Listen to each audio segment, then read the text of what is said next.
In this video, I cover if it's wrong to enjoy being single, the 2 different reasons we enjoy being single, and tips for healing any wounds we have around relationships. If you feel guilt for being single, or like you don't know if you're truly happy single right now, then this video is for you.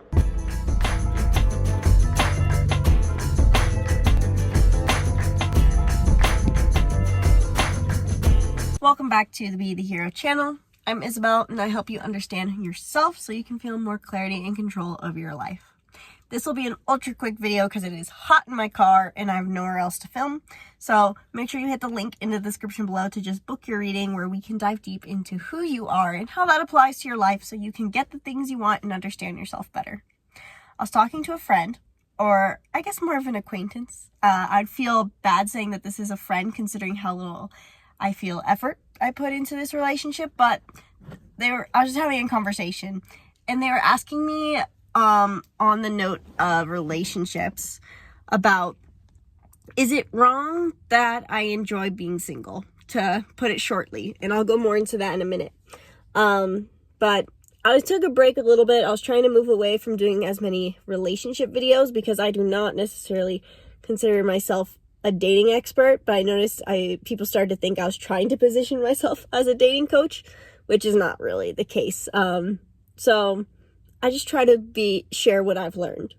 So this person was asking me, is it wrong ever to be happy being single?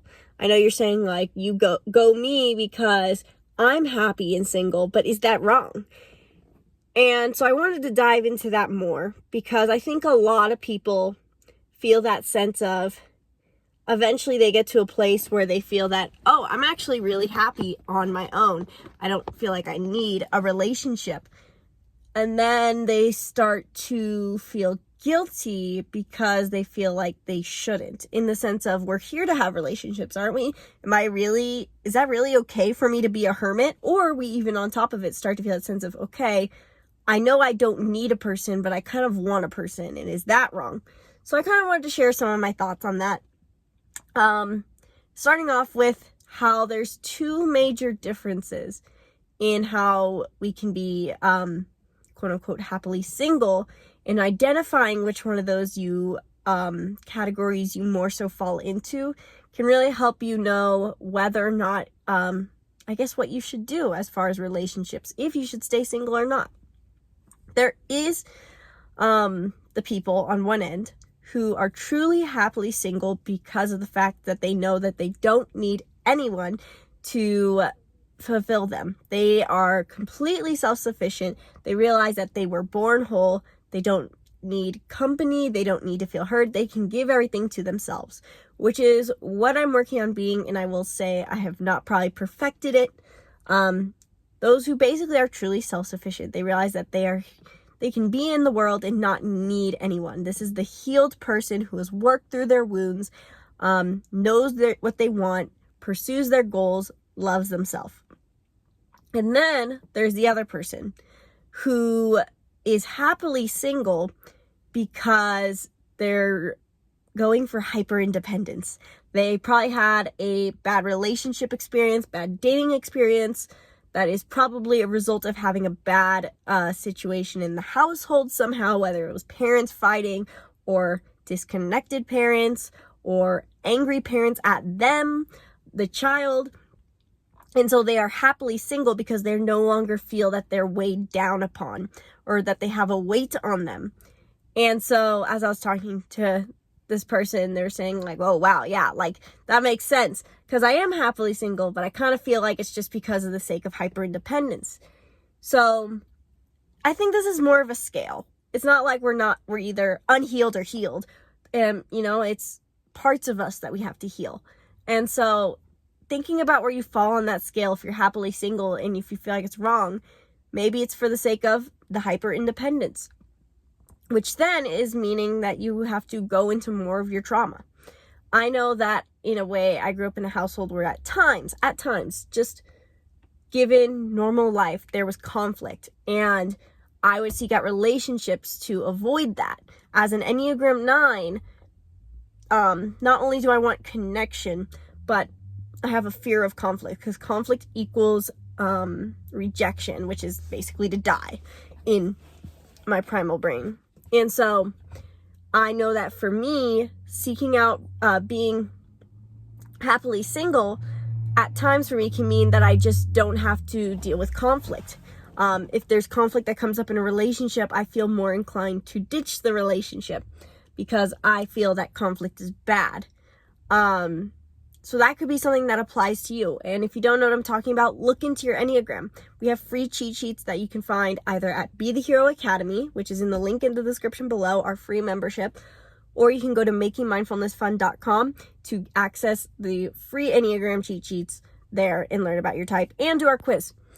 But your Enneagram tells you your core wound. And so if you feel like you're happily single, but you feel like it's for the sake of hyper-independence, this feeling of I don't have to rely on anyone, if you're someone who feels like relationships are a weight and that is why you're happily single, then maybe look into your Enneagram, because that can tell you what your trauma is and your programming, so to say. Not everyone has big trauma. Everyone, though, does have a trauma because trauma is stored in the brain all the same. It simply can be referred to as programming, though.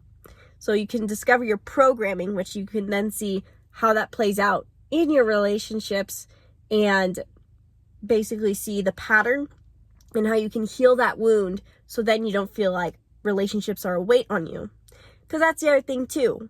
Based off of our trauma, we go for different kinds of people, which make relationships feel like a weight. For me, I know as an Enneagram 9 who believed that I would never attain connection, nobody loves me, and I just want harmony, I'd go for the harmonious, easygoing people who didn't ask anything of me, but at the same time, they didn't care about the relationship, therefore not validating that I deserve to be loved, but at the same time was making it so that I was with someone easy.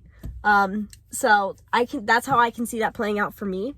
I guess there is the other situation too, if you feel like you're happily single, but now you're wanting a relationship, but you don't know if you quite can. I think this is a result of basically people having limited experiences. I know for me, part of why I'm happily single right now is because I don't truly believe there's anything better out there. And so if you're on that same page as me, then, I haven't quite found a solution to that one. Other than, as I've done before, when I want the relationship, scripting it out, writing out the person you want, and then being that. Because if you can be it, someone else can too. Again, this video is really fast. It's getting really hot in my car. I can't elaborate more on that, but let me know what you want me to elaborate on in the comments below because my phone is on fire right now. And be sure to just hit the link below to book a reading if you want more questions answered on this topic. If you're someone who is feeling like you want to refine your relationship both with others and yourself, these readings are for you. So book in the link in the description below. Once again, my name's Isabelle, and from my heart to yours, namaste.